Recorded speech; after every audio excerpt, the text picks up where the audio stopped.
오늘도 예배의 자리에서 함께 예배드림이 기쁨이요 소망입니다. 하나님의 그 놀라우신 사랑이 여러분들과 함께 하시길 주님의 이름으로 축복합니다. 우리 앞뒤 좌우에 계신 분들과 우리 인사를 나눕시다. 참 잘 오셨습니다. 당신은 하나님의 걸작품입니다. 우리 한 번 더 인사합시다. 당신은 하나님의 소중한 사람입니다.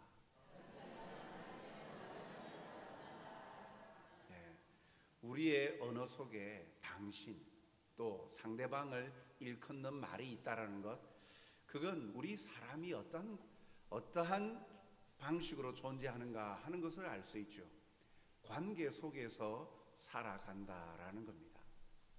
사람에 해당하는 한자가 무엇이 있습니까? 사람. 한자가 뭐가 있습니까? 네, 사람인. 또 좀 넓힌다면 인간이라는 표현도 있죠. 사람인, 누가 그러더라고요. 그 사람인자에 형성되어지기까지의 이 모습이 두 사람이 기대어 서 있는 모습이 사람인이다. 그래서 사람의 특징을 짓고 있다. 한자에도 인간, 간, 사람인의 사이 간, 인간을 지칭할 때 사람 사이의 이 관계를 함께 포함하고 있는 단어를 볼 수가 있죠.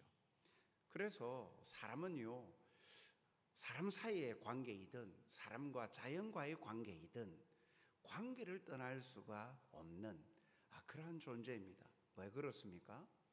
하나님께서 사람을 먼저 하나님과의 관계 속에서 창조하셨기 때문이죠. 창조하셨는데 먼저 사람은 하나님과의 관계 속에서 의존적인 관계로 창조하셨어요. 그렇기 때문에 사람은 본시 대상을 의존할 수밖에 없어요. 누구를요? 창조하신 하나님을 의지하고 의존하는 존재로 하나님은 만드셨다라는 겁니다. 그렇기에 인생을 살아가는 동안에 항상 이 던져야 하는 질문이 있습니다. 나는 누구, 무엇으로 살아가는가? 무엇을 의지하고 기대고 살아가는가? 하는 이 질문을 던질 수가 있죠. 이 질문에 어떤 사람은 돈, 재물 말하는 사람이 있고, 어떤 사람은 권력이 있고 힘이 있는 사람을 의지하고 기대하고 살아간다라고 할 수 있죠. 또 다른 환경, 또 다른 파생되어져 있는 그러한 환경에 의존하면서 살아간다라고 대답할 수 있을 것입니다.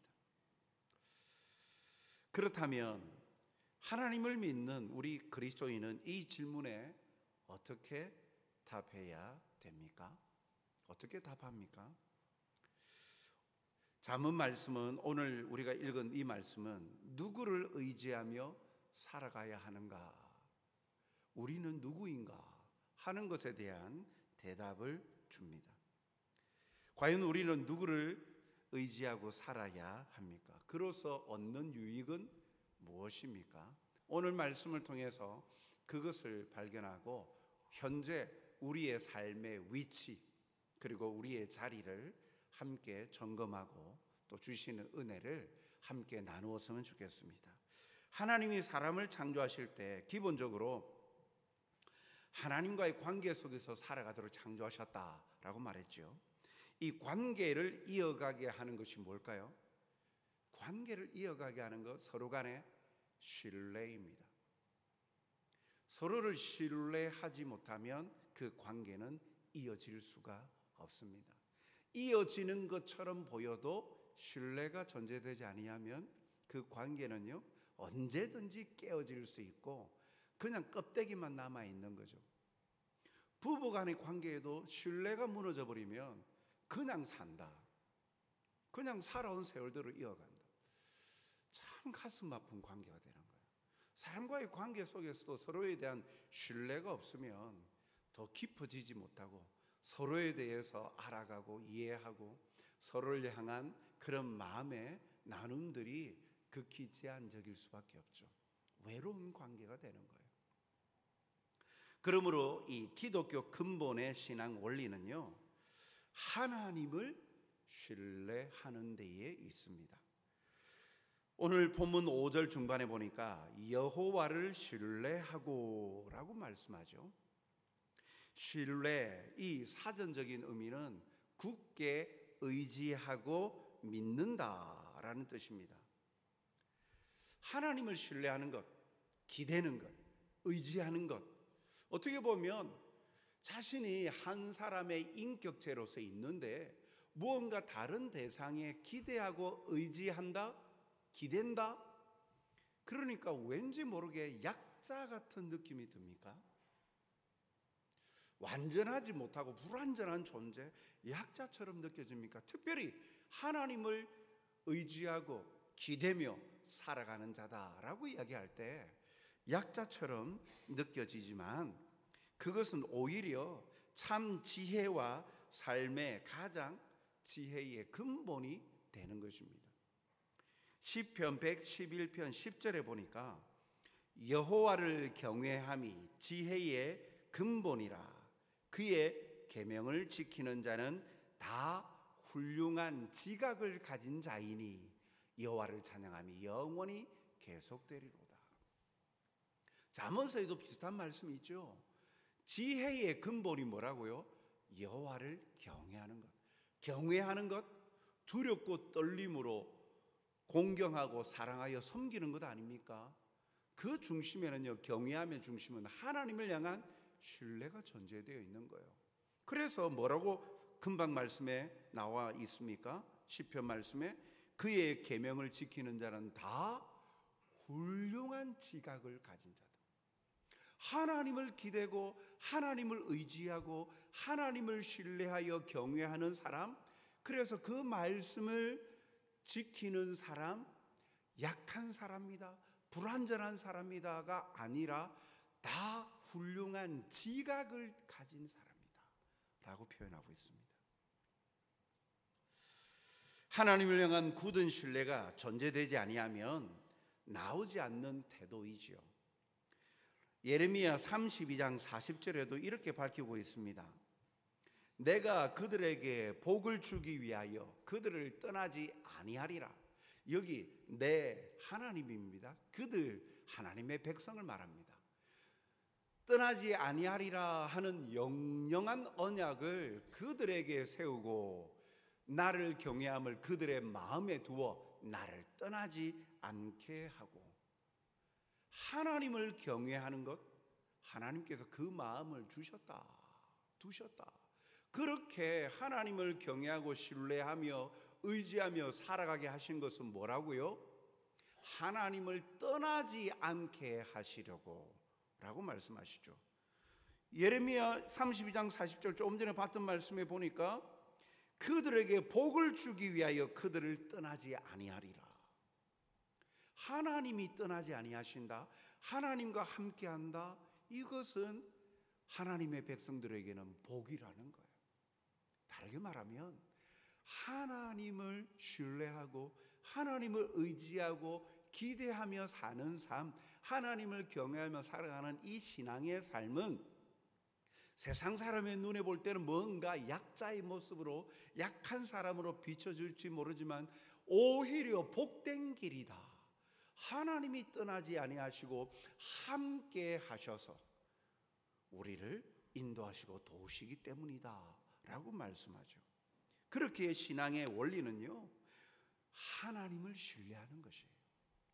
하나님께서 복 주시기 위하여 떠나지 않으시고 함께 하시길 원하는 마음을 경외토록 하신 것이죠.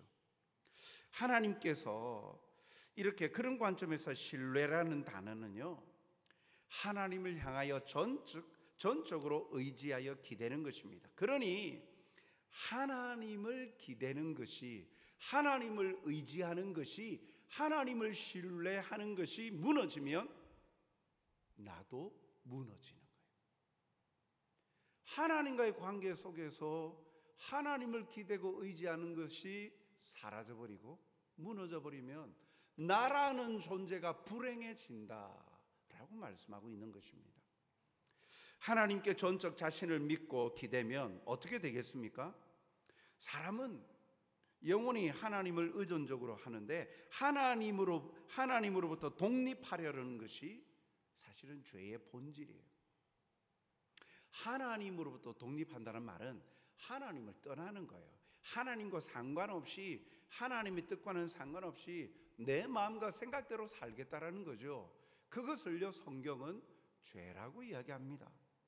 하나님을 떠나 자존하려는데 무지가 있고 결국 저주가 있습니다. 하나님과의 관계를 회복하고 영생의 복을 누리는 유일한 길은 하나님을 신뢰하는 데에 있어요. 하나님을 신뢰하는 것이 하나님의 지혜를 얻는 길입니다. 어떻게 신뢰합니까? 오늘 본문 5절 상반절에 보니까 너는 마음을 다하여 여호와를 신뢰하라. 마음을 다한다 라고 말합니다. 쉽게 말하면 양다리 걸치지 말라는 거예요.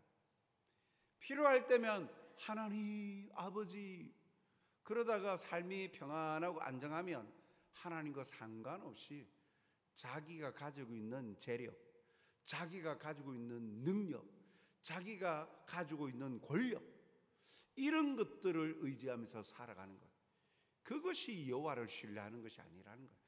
마음을 다하는 거예요. 마음을 다하는 거예요. 마음을 다하여 하나님께 전적 자신을 맡기는 거예요. 다 맡긴다는 것은 아무것도 안 하는 것이 아니라 하나님의 말씀을 기대하고 따라가는 것을 말하죠. 그렇게 신뢰는요 순종과 직결됩니다. 그래서 믿음은 순종이 따라오는 거예요. 믿는다 하면서, 신뢰합니다 하면서 그 대상에 대한 순종, 따름이 동반되지 않는 것은 온전한 신뢰, 믿음이 아니죠. 그것이 바로 마음을 다하여 여호와를 신뢰하는 것을 말합니다. 하나님만이, 기독교의 이 기본 신앙은 하나님에 대한 전적 신뢰인데, 하나님만이 나의 피난처가 되고 하나님만이 나의 유일한 길이 되시고 하나님만이 어려움을 당할 때 가장 큰 도움이십니다라는 고백이 필요한 것이죠. 역대하 16장 9절 상반절에 보니까 여호와의 눈은 온 땅을 두루 감찰하사 전심으로 자기에게 향하는 자들을 위하여 능력을 베푸시나니. 하나님께 온 마음을 다하여 하나님을 신뢰할 때, 하나님의 눈이요 온 땅을 두루 보시는데 전심으로 자기에게 향하는 자들, 마음을 다하여 하나님을 섬기는 자들을 위하여 능력을 베푸신다, 은혜를 베푸신다. 물질의 축복뿐만 아니라 상황의 모든 것들을 의로움과 선함의 길로 인도하신다. 하나님의 역사가 나타난다라고 말씀하고 계시는 거죠. 마음을 다함이 진정한 신뢰입니다. 오늘 하나님을 만나는 시간, 이 예배의 생명은요, 내가 무엇을 가지고 왔는가, 내가 헌금을 얼마나 준비했는가, 그것이 중요한 것이 아니라 마음을 다하여 하나님을 의지하고 신뢰하며 만나는 것이 오늘 이 시간 예배의 생명이죠. 그래서 영과 진리로 예배할지라 라고 하시는 의도 바로 거기에 있는 거예요. 또한 더불어서 신뢰는요 하나님을 범사에 인정하는 것입니다. 6절 상반절에 보니까 너는 범사에 그를 인정하라. 너는, 하나님의 백성은 그를, 하나님을 범사에 인정하라 라고 말씀합니다. 범사가 무엇입니까? 잘 알지 않습니까? 범사, 모든 시간, 모든 영역, 모든 환경을 말하는 것이죠. 그러니까 모든 면, 삶의 크고 작은 일이나 언제 어디서나 성공이든 실패이든 그것이 내 인생에 중요한 것이든 하찮은 것이든 또 내가 깨어있는 시간이든 잠자는 시간이든 내가 인식하고 살아가든 인식하지 못하는 무의식 세계 속에서든 모든 범사의 모든 영역에 하나님을 인정하는 거예요. 인정한다라는 것은, 이 단어는요, 하나님을 알다라는 단어에서 기인하는데, 하나님의 뜻을 알아야 하나님을 인정하죠. 그 뜻을 복종하는 것이 하나님을 인정하는 것입니다. 그리고 하나님이 주인 되심을 인정하는 거예요. 모든 범사에, 모든 시간의 주인이 되시고 모든 공간과 영역의 주관자 되시는 분이 하나님이심을 인정하는 것. 쉽게 말해서 한마디로 하나님이 주인이심을 인정하는 것. 그것이 범사의 그를 인정하는 것이죠. 내가 행하는 것이 합당한 것인지, 그리고 그러한 지도와 조명을 받는 것이 옳은 것인지 분별하여서 주인 되신 하나님을 인정하여 그 가르쳐 주심에 따르는 것, 복종하는 것, 그것이 범사의 하나님을 인정하는 것이에요. 그것이 온전히 하나님을 마음을 다하여 신뢰하는 것의 실천적인 모습이죠. 오늘에 주어지는 일에 대해서 조명과 지도를 받는 것입니다. 우리의 삶의 모든 문제의 근간은 사실 하나님의 뜻이 아니라 우리 마음대로 행동하는 것에서 기인하죠. 그러므로 하나님의 뜻을 묻고 주인 되신 하나님의 가르침을 따르는 것, 그것이 가장 안전한 길이, 그런 믿음의 지도를 받는 것입니다. 그래서 6절 하반절에 이렇게 밝히고 있습니다. 그리하면 마음을 다하여 여호와를 신뢰하고, 그리고 또한 범사에 하나님을 주인으로 인정하면 하나님께서 너의 길을 지도하시리라 라고 말씀하십니다. 늘 일상이 반복되는 것 같아도 이 일에 대하여 지도를 받아야 됩니다. 특별한 것, 중요한 일이 있을 때만 하나님 어떻게 해야 될까요? 묻는 것 아니라 잠자고 눈을 떠서 일상적으로 습관적으로 행하는 그 모든 것에도 하나님의 지도를 받아야 되죠.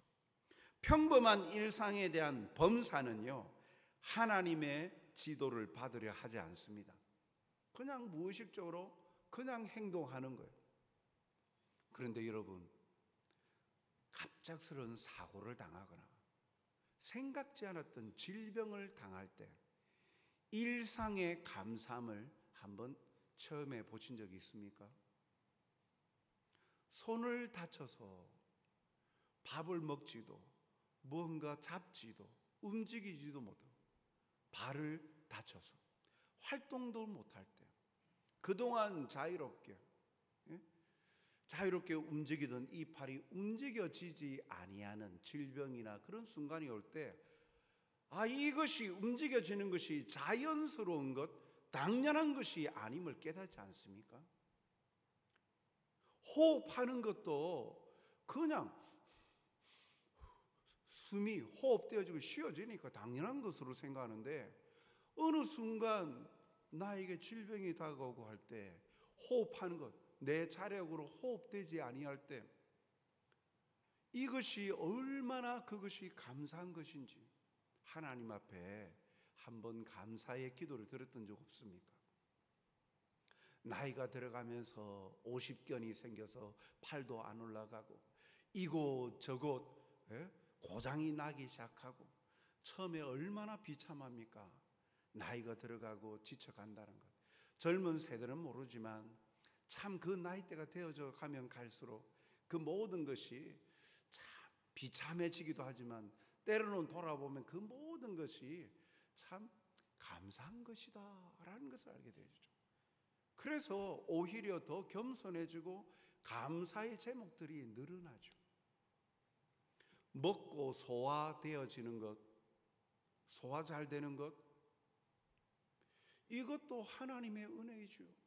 먹고 싶어도 소화가 되지 않아서 소화 불량이 되어지고 기능이 마비되어지면 사람이 먹지 못하면 얼마나 힘이 듭니까? 그런데 건강하고 일상으로 살아갈 때는 그것이 감사의 제목이 아니고 당연한 것으로 여기며 사람들은 살아간다라는 거예요.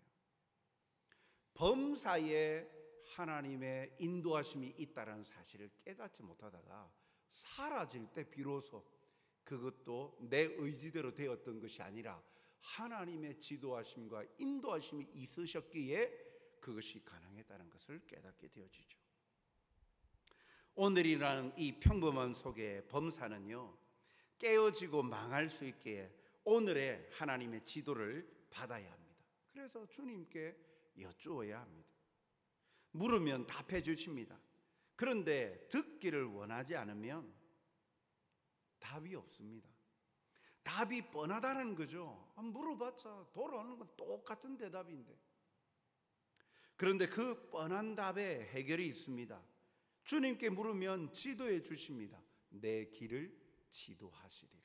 성령께서 깨닫게 하시죠.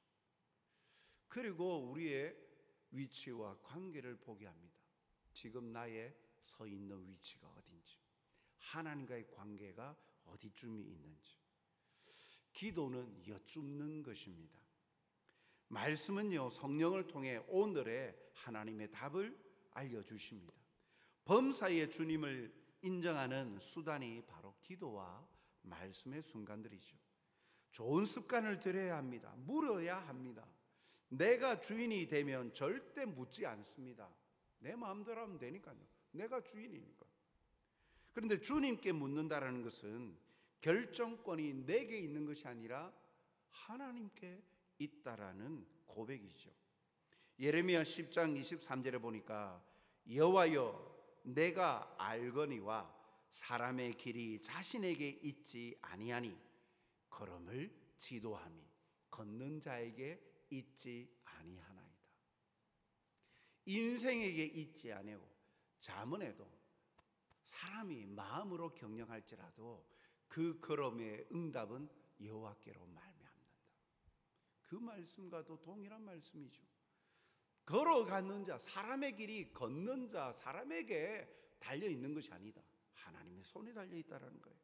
우리가 하나님을 주로 인정하면, 우리가 하나님을 신뢰하면 하나님은 우리의 길을 선한 길로 지도하시고 인도하십니다.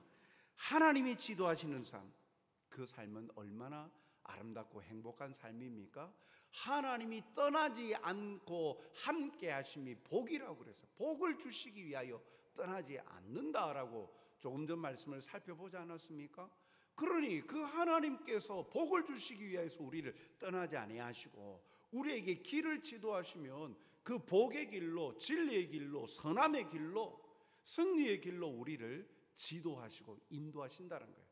당장 내 눈앞에서 성공은 이 길이라고 생각하는데 하나님의 편에서는 가장 좋은 것으로 주시니 내 눈앞에 보여져 있는 것이 아니라 영원한 것을 주시는 분이시지 않습니까?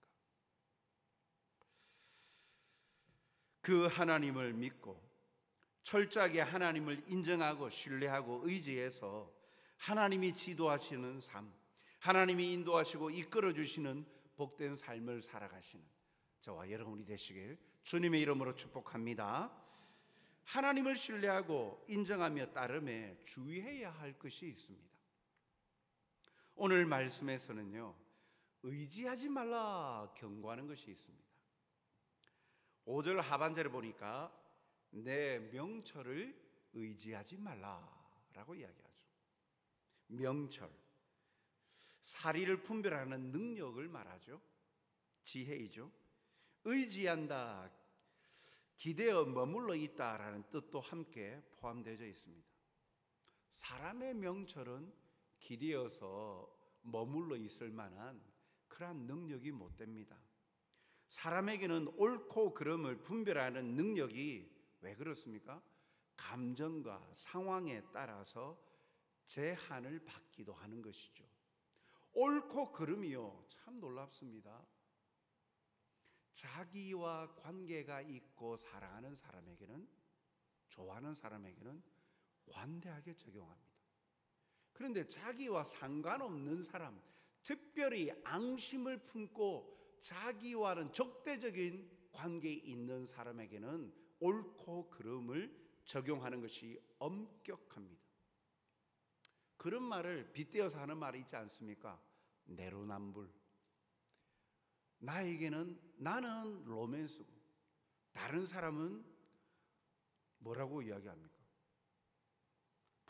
다른 사람은요, 그것은 바람 피우는 거예요. 그렇게 나에게는, 나와 친한 사람에게는 관대하고 다른 남에게는 엄격하게 적용하는. 그렇기 때문에 사람의 옳고 그름이 진정한 기준이 되지 못할 때 이렇게 환경, 그런 여러 가지 정서, 감정에 의해서 한계의 이 제한을 받아요. 그리고 위험이 따릅니다. 수많은 시행착오를 겪으면서 자기의 한계를 경험합니다. 무슨 일이 일어날지 모르면서도 그날을 계획해야 합니다. 미지의 미래와 결부되어 있지만 모두 숨겨져 있어요. 이것은 어떻게 이루어질지 알 수가 없는 거죠. 자기가 똑똑하다고 자기의 명철을 의지하는 사람은 결국은 자기가 믿고 있는 것에 발등지키고 넘어질 때가 참 많죠.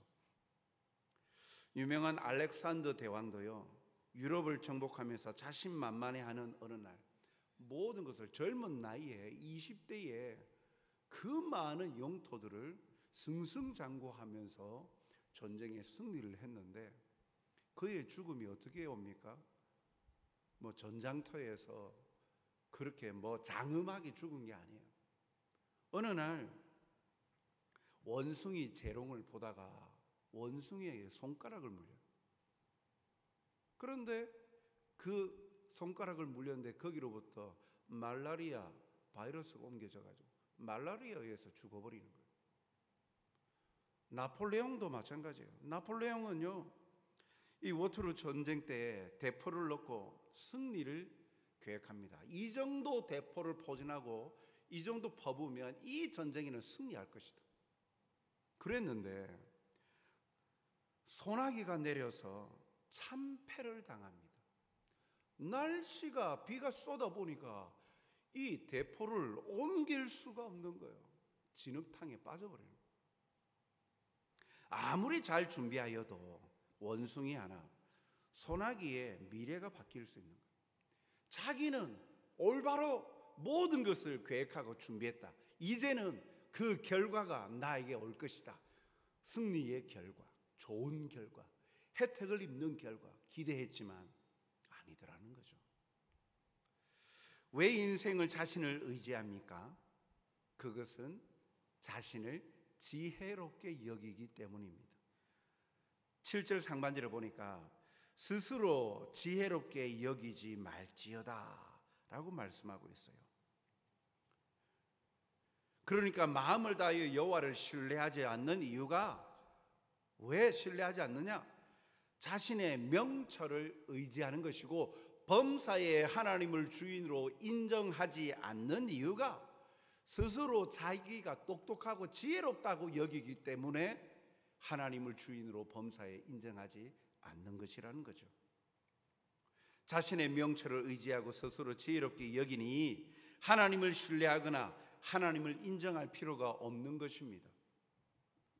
하나님을 신뢰하지 아니하고 하나님을 인정하지 않는 것은요, 결국 멸망에 이르는 것입니다. 잠언서 3장 7절 하반절에 보니까 여호와를 경외하며 악을 떠날지어다. 하나님을 경외하지 아니하면 악에 머물러 있다는 거죠. 그 악이 무엇입니까? 심판받고 멸망에 이르는 악함이죠. 하나님을 신뢰하지 아니하고 하나님을 기대하지 않고 의지하지 아니하고 자신의 지혜를 스스로 지혜롭게 여기고 명철을 의지하고 살아가는 것은 심판과 멸망에 이르는 악이다라는 것입니다. 우리는 여기서 누구를 의지하며 살아야 되는가에 대한 질문에 사람들은 이 잠언서를 말씀을 통해서 두 가지 형태로 나온다는 것을 볼 수 있죠. 하나님을 의지하느냐, 자신을 의지하느냐라는 거죠. 이 둘 중 하나를 선택하고 살아가고 있다라는 거죠. 우리 각자는 누구를 의지하고 살고 있습니까? 우리는 우리 자신이 아니라 하나님을, 우리를 선한 길로 인도하시는 창조주 하나님을 의지하며 살아야 합니다. 스스로 지혜롭다 여기고 자신의 명철을 의지하며 살아서는 아니 됩니다. 고린도전서 1장 25절은 왜 하나님을 의지해야 되는가에 대해서 또 부가적으로 이렇게 말씀합니다. 하나님의 어리석음이 사람보다 지혜롭고 하나님의 약하심이 사람보다 강합니다. 기왕이면 강하고 좋고 영원하고 지혜로운 걸 붙들어야죠. 약하고 하자 많은 것, 거기에다가 우리 인생을 투자하는 것, 그 어리석은 불안정한 곳에 투자하는 것, 어리석은 투자자 아니에요. 안정적이고 많은 이윤을 남길 수 있는 보장되어져 있는 것에, 확실한 곳에 투자해야죠. 왜 하나님을 의지해야 되느냐? 하나님의 약하심이 사람보다 강하다. 하나님의 어리석음이 사람보다 지혜롭다. 하나님이 어리석고 약하다라고 말씀하는 게 아니에요. 비유적으로 말씀하시는 것 아닙니까? 신앙생활은요, 나를 믿고 의지하는 것에서 하나님을 믿고 의지하는 대로 나아가는 과정이라 말할 수 있습니다.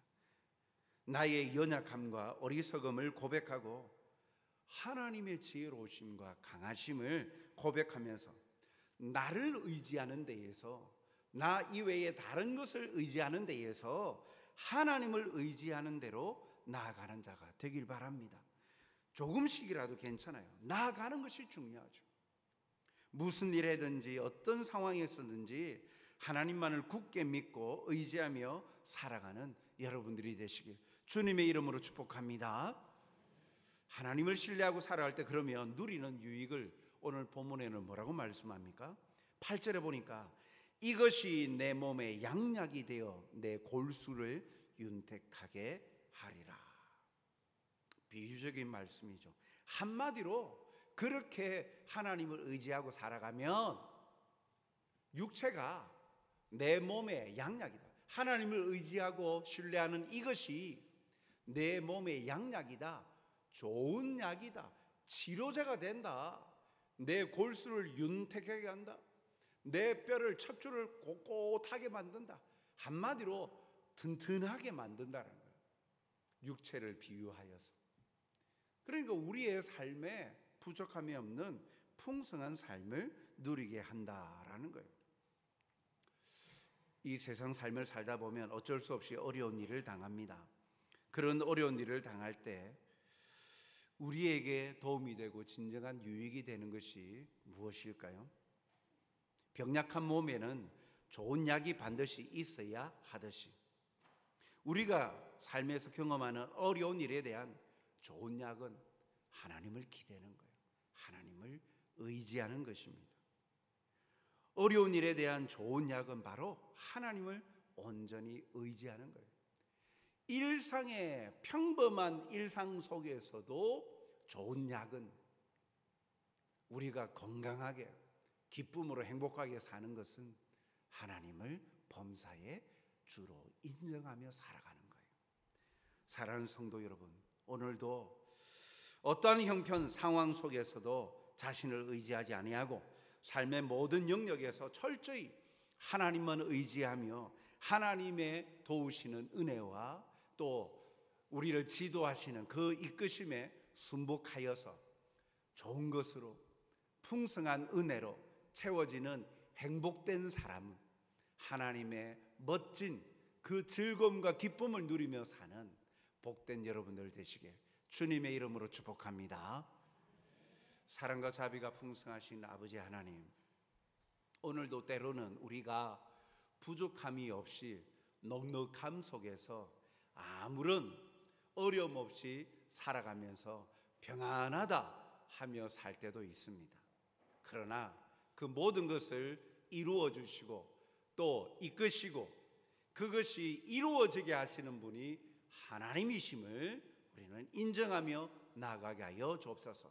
환경과 물질들 때문에 그것을 의존하며 살아가다가 그것이 사라지면 내 인생이 끝장난 듯 그렇게 포기하고 또한 낙심하고 낙담하는 자리에 이르지 않게 하여 주시옵소서.